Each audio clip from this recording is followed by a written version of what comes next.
മലയാളി പൊതുവെ സക്കറിയുടെ വാക്കുകൾ കടമെടുത്ത് പറയുകയാണെങ്കിൽ ലൈംഗിക ദാരിദ്ര്യം അനുഭവിക്കുന്ന ഒരു സമൂഹം തന്നെയാണ് കേരളം. അതിന് വിവിധങ്ങളായ കാരണങ്ങളുണ്ട്.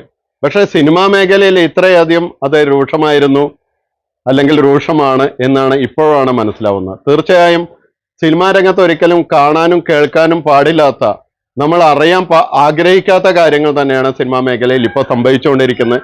മലയാള സിനിമാ മേഖലയിൽ ഗുണപരമായ ഒരു മാറ്റം വന്നുകൊണ്ടിരിക്കുന്ന ഒരു കാലമായിരുന്നു കൊറോണയ്ക്ക് ശേഷം.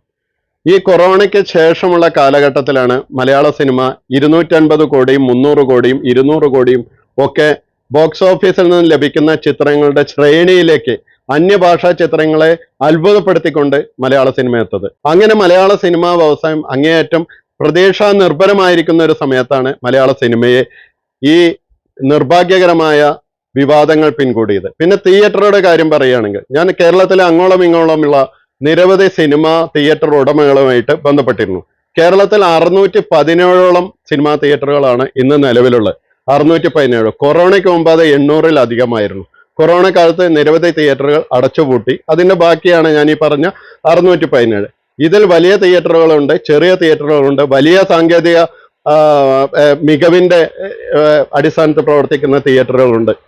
തിയേറ്ററുകളുടെ കാര്യം നമ്മൾ പറയുമ്പോൾ ഇത് കേരളത്തിലെ ഒരു ജനകീയ പ്രസ്ഥാനമാണ് സിനിമാ തിയേറ്റർ. അപ്പൊ ഈ 617 സിനിമാ തിയേറ്ററുകൾ കഴിഞ്ഞ ഒരാഴ്ചയായി ഈ വിവാദങ്ങൾ തുടങ്ങിയതിന് ശേഷം വലിയ പ്രതിസന്ധിയാണ് നേരിട്ടുകൊണ്ടിരിക്കുന്നത്. കൊറോണ കാലത്ത് എന്നോടൊരു തിയേറ്റർ ഉടമ പറഞ്ഞു, കൊറോണ കാലത്ത് ആ കാരണം പറഞ്ഞ് പൂട്ടിയിടുകയെങ്കിലും ചേർന്നു.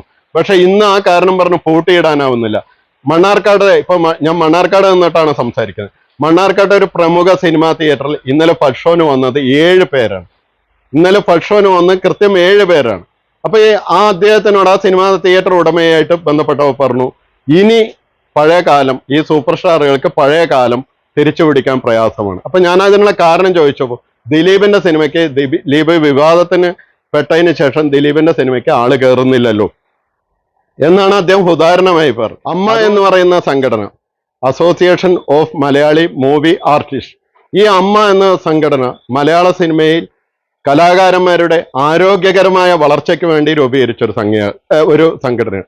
നിർഭാഗ്യകരമെന്ന് പറയട്ടെ, ഇത് അനാരോഗ്യമുള്ള ഒരു സംഘടനയുടെ ഒരു തലത്തിലേക്കാണ് പോകുന്നത്. അതിൽ ആദ്യത്തെ വേർഡായ അസോസിയേഷൻ എന്ന് നമ്മൾ പറയുകയാണെങ്കിൽ കൂട്ടായ്മ, ആ കൂട്ടായ്മ ഈ സംഘടനയ്ക്ക് നഷ്ടപ്പെടുകയും ഈ സംഘടന ഒരു ഉത്സവ പറമ്പ് പോലെ ആർക്കും ആരുമായും ഒരു ബന്ധവുമില്ലാത്ത, പരസ്പരം ചെളിവാറിയരും പരസ്പരം ആരോപണം നടത്തുകയും ചെയ്ത് മൊത്തത്തിൽ മലയാള സിനിമയ്ക്ക് ഹാനികരമായി മാറുന്ന ഒരവസ്ഥയാണ് നമ്മൾ കാണുന്നത്. ഞാൻ നേരത്തെ പറഞ്ഞല്ലോ, സിനിമയ്ക്ക് ഒരു സാമ്പത്തിക വശം കൂടിയുണ്ട്.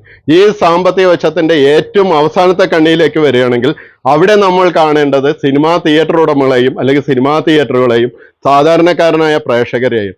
സാധാരണക്കാരനായ പ്രേക്ഷകരെ സിനിമാ തിയേറ്ററിലേക്ക് ആകർഷിക്കാൻ കഴിയാത്തൊരു സാഹചര്യം ഭാവിയിൽ അടുത്ത് തന്നെ കേരളത്തിൽ ഉണ്ടാവും. ആ ഒരു ഘട്ടത്തിൽ നിന്ന്, ആ ഒരു ദുരന്തത്തിൽ നിന്ന് മലയാള സിനിമയെ രക്ഷപ്പെടുത്തണം. ഒരു സിനിമാ ആസ്വാദകൻ കൂടിയാണ് ഞാൻ സിനിമകൾ ധാരാളം കാണുന്ന ഒരു വ്യക്തിയാണ്. ഇതിന് ക്രിയാത്മകമായും ഞാനൊരു മാറ്റം നിർദ്ദേശിക്കുകയാണെങ്കിൽ, പുതിയ തലമുറയ്ക്ക് സിനിമയിൽ കൂടുതൽ സാന്നിധ്യം അറിയിക്കാനുള്ള അവസരം നൽകണം എന്നാണ്. സ്വാഭാവികമായും പഴയ തലമുറയ്ക്ക് മാറ്റത്തിന്റെ ഒരു കാലഘട്ടത്തിലേക്ക് പോവാൻ സമയമായി എന്നതിന്റെ സൂചന കൂടിയുണ്ട്. പുതിയ തലമുറ, നമുക്കറിയാം, പുതിയ തലമുറയിൽപ്പെട്ട യുവതി യുവാക്കൾ, അവരുടെ സംസ്കാരം, അവരുടെ ഇടപെടലുകൾ, അവർക്ക് സമൂഹത്തിനോടുള്ള കാഴ്ചപ്പാടുകൾ എല്ലാം തികച്ചും ആരോഗ്യകരമായ ഒന്നാണെന്ന് നമുക്ക് മനസ്സിലാക്കാം.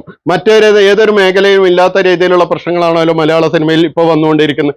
ഇപ്പോൾ സ്ത്രീ സമത്വത്തിനെ കുറിച്ച് നമ്മൾ പറയുകയാണെങ്കിൽ, മാധ്യമരംഗത്ത്, ആരോഗ്യരംഗത്ത്, അതുപോലെ തന്നെ നിയമരംഗത്ത്, മറ്റ് വിവിധ മേഖലകളിൽ സ്ത്രീ സമത്വം ഉറപ്പാക്കാൻ നമുക്ക് കഴിഞ്ഞിട്ടുണ്ട്. ഉദാഹരണമായിട്ട് എൻ്റെ മേഖലയായ മാധ്യമരംഗത്ത് എത്ര മാന്യമായിട്ടാണ് സ്ത്രീ പുരുഷ സമത്വം ഇവിടെ നടപ്പിലാക്കിക്കൊണ്ടിരിക്കുന്നത്. സിനിമാ രംഗം മാത്രം ഇന്നും പഴയ തലമുറയുടെ കാഴ്ചപ്പാടിൽ സ്ത്രീയെ ഒരു കച്ചവട ചരക്കായി അല്ലെങ്കിൽ ഒരു ഉപഭോഗ വസ്തുവായി കാണുന്ന സംസ്കാരത്തിൽ നിന്ന് മാറിയെങ്കിൽ തീർച്ചയായും മലയാള സിനിമയ്ക്ക് വലിയ ഭാവിയുണ്ട്, വലിയ പ്രതീക്ഷയുമുണ്ട്.